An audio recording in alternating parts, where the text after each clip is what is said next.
What say we take a little trip down memory lane, and it's got to be close to the heart of our colleague Rick Kamla as he gives us this Kevin Garnett retrospective. Before the hype about the King and the Black Mamba, there was the Kid.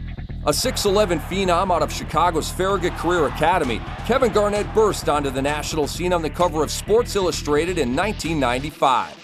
After winning National High School Player of the Year and being named McDonald's All-American as a senior, the South Carolina native was ready to try his luck in the NBA. In the 1995 NBA draft, the Minnesota Timberwolves selected Garnett with the 5th overall pick, making him the first NBA player drafted directly out of high school in 20 years. During the 1997-98 season, the Timberwolves signed the now budding star to a 6-year extension worth $126 million. Garnett's pinnacle with the Timberwolves came in Game 7 of the 2004 Western Semifinals against Chris Webber and the Kings. On his 28th birthday, the big ticket soared for 22 points and 21 rebounds as the Timberwolves advanced to the Western Conference Finals for the first and only time in franchise history. After 12 seasons in Minnesota, which included 2003 All-Star MVP, 2004 League MVP, and numerous franchise records that he still holds today, Garnett was traded to the Boston Celtics in the summer of 2007. The 7-for-1 deal is the largest number of players traded for a single player in league history. Garnett switched jersey numbers from 21 to 5 because Bill Sharman's green 21 was already retired. Then KG went to work with Paul Pierce and the newly acquired Ray Allen, and Boston's best big three since the 80s won the franchise's 17th championship. In addition to winning his only ring and only Defensive Player of the Year award, Garnett avenged years and years of early playoff exits in Minnesota. In the midst of Boston's title defense, Garnett suffered a strained right knee on February 19, 2009 in Salt Lake City. It was the first significant injury of Garnett's career.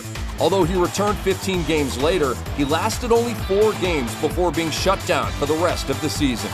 In 2009-10, a healthy Garnett helped the Celtics make it to the NBA Finals, where they battled for 2 weeks with their arch-rivals from the West. Despite leaving Boston with a 3-2 series lead and carrying a lead well into the third quarter of Game 7, the Celtics ultimately lost to the Lakers.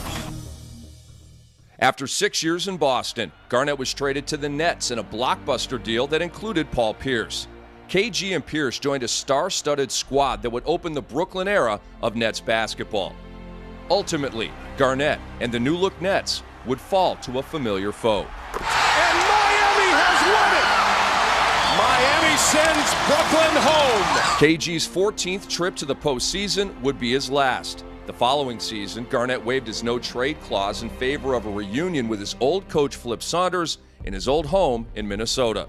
It's perfect, man. This is, if you ever have a story and it's a fairy tale, this is the perfect ending to it. The Kid was back in the silver and black, this time as a mentor for the next generation of young Timberwolves. It's not about how fast you do something. To be able to have someone that knowledgeable about everything is tremendously valuable, and I love every day that I'm getting a chance to play with him and next to him. After 21 seasons, 15 All-Star selections, 9 first-team All-Defense nods, an MVP, and an NBA championship, there aren't many career triumphs that eluded Kevin Garnett. He collected more defensive rebounds than any other player in NBA history and joins the Dream and the Mailman as the only 3 men currently in the top 20 in total points, rebounds, blocks, and steals. But to try to define Kevin Garnett by statistics is to miss the point entirely. Intangibles are what made him so great. That competitive fire, that frenzied intensity, that unbridled passion for the game. KG played more than 50,000 minutes of NBA basketball, and he played every single one like it was his last. That is immeasurable.